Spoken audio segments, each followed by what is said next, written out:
had Seymour Hersh on here, who used to work for the Times, and now when he comes out with his theory on the Nord Stream bombing, which I might get your thoughts on, they won't even talk or print what he's referring to, and they make some other story up.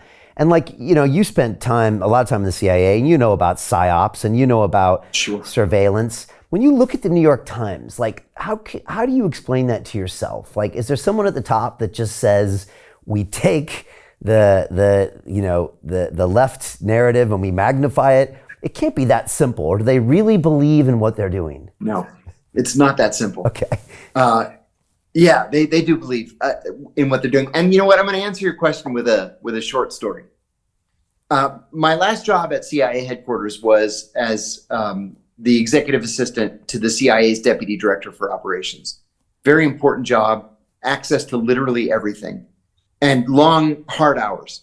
So I had hit a lull in my day. My boss was off in a meeting, and I kind of kicked back in my chair like this, and I was looking out into the hallway, and I was just relaxing momentarily, looking out into the hallway, and Bob Woodward walked past my office. Bob Woodward being the famed, acclaimed Washington Post senior investigative reporter.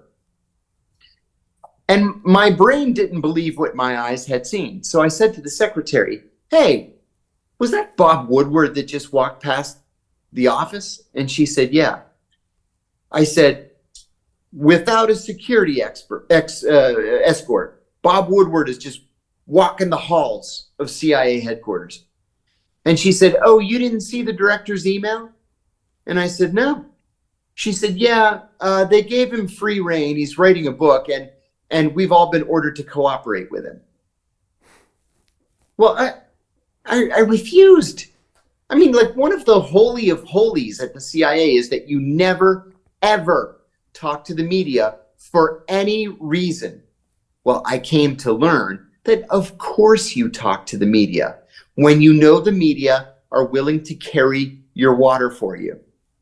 You know exactly who to leak to, and who you're going to leak to are Bob Woodward at the Washington Post, Joby Warrick at the Post,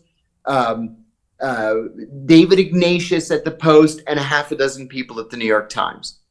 And then there are a couple of other people, NBC News and the LA Times and Wolf Blitzer at CNN, because they're going to report exactly what you want them to report.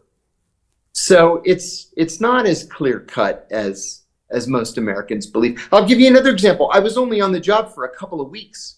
This was in 1990, and I saw Wolf Blitzer walking the halls with a camera crew, no less, and no security escort.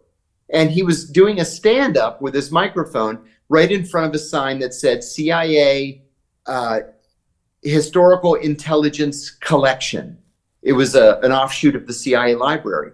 And I remember looking at him and just shaking my head as I was walking out like, well, somebody ought to be arrested for this. Probably Wolf Blitzer and the CIA security person who's not escorting him right now. And I walked out. But this kind of thing happens all the time. We like to think that there's this Chinese wall between the CIA, and especially senior CIA officers, and the American media. And in fact, they're in bed together. So Jim Rickards has just recorded a video that's not available to anyone in the public, and he's going to be talking about how this upcoming recession is going to be fast, it's going to be bloody, it's going to be nasty. But at the same time, he's going to show you how you can position yourself to profit from all of this chaos. Now, we've made this video only available to our viewers. Go to londonreal.tv/Jim.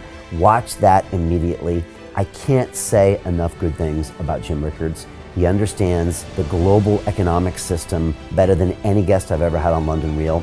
His predictions are almost uncannily true, and you can learn how to profit from his vision, from his expertise, and his understanding of economics. So go to londonreal.tv/Jim or click the link below. It's an excellent, excellent look on what's going to happen in the future and how you can position yourself to profit from that. Jim is one of the best in the business, one of my favorite guests on London Real, and he's very, very good at predicting the future and showing us all to profit from it. So click the link, and I hope you enjoy. Hey, it's Brian Rose, founder of the DeFi Academy. I've told you my 4-week crypto bootcamp is amazing, but don't take my word for it. This is what my students are saying. The DeFi Academy was an amazing experience for me. It took me totally out of my comfort zone. In this course, I was challenged, I was held accountable, and pushed to do things that honestly weren't always easy. It's been phenomenal, and I can't believe we're already up on our 4 weeks. It has flown by. Going through this DeFi accelerator by far was one of the best courses I've taken. You do this course, you really get into the nitty-gritty of the activities that will make you comfortable with decentralized finance. Thank you so much to Brian and everyone at London Real and the DeFi Academy for even putting together an amazing course like this. Anybody else that wants to do it, please sign up. It is well worth the money.